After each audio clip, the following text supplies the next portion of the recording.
દર વર્ષની જેમ મિત્રો તમે જાણો છો કે દ્વારકા જે પદયાત્રીઓ જાય છે હોળી ઉપર, આપણો જે ખાસ કરીને આ ખંભાળિયાથી લઈ અને દ્વારકા સુધીનો રસ્તો છે એમાં બધા લોકો પોતપોતાની રીતે સેવા કરતા હોય.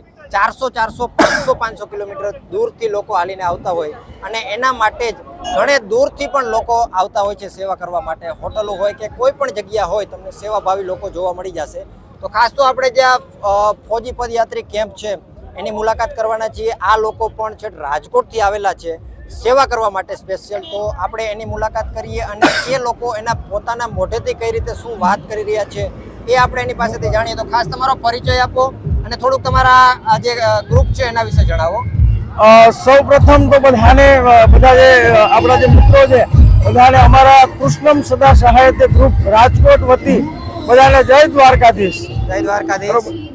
અમે બધા લોકો રાજકોટથી દર વર્ષે જે હોળી ઉપર જે દ્વારકાધીશના દર્શનાર્થી જે પદયાત્રીઓ જાય છે એના માટે અમે દર વર્ષે સેવા કરીએ છીએ.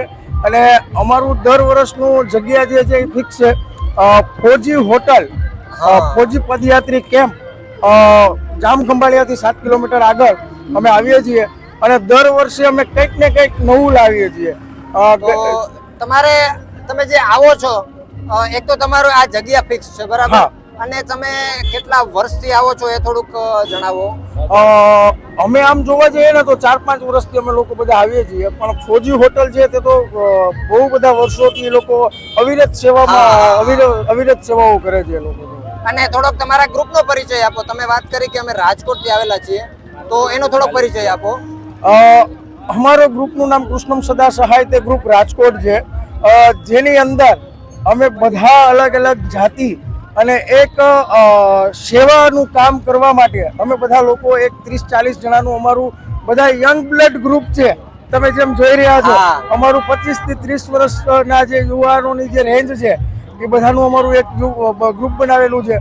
અમારાથી જે થતી સેવાઓ છે આમાં બહુ બધા કામ ધંધો કરે છે અને નોકરી બી કરે છે. તો એવી રીતના અમારાથી જે પહોંચે છે એ બધી અમે રીતે અમે સેવાઓ આપીએ છીએ. તો ખાસ તો મિત્રો એ એક મહત્વની વસ્તુ છે, કારણ કે અત્યારે જે જુવાન વ્યક્તિઓ હોય છે આ બધા આપણી જ એજના વ્યક્તિઓ છે અને એવા લોકો સેવામાં ખૂબ ઓછા જતા હોય છે. અને આ લોકો તો છે રાજકોટથી સેવા કરવા આવેલા છે. બીજી એક ઉદાહરણ એ લોકોએ એક ખાસ પૂરું પાડેલું છે કે આમાં જેટલા લોકો છે બધા કોઈ એક જાતિના નથી, કોઈ એક કાસ્ટના નથી, બધા પોતપોતાની રીતે અલગ કાસ્ટના છે, અલગ જાતિના છે. જેવી સેવા થાય એવી સેવા કરવા. અને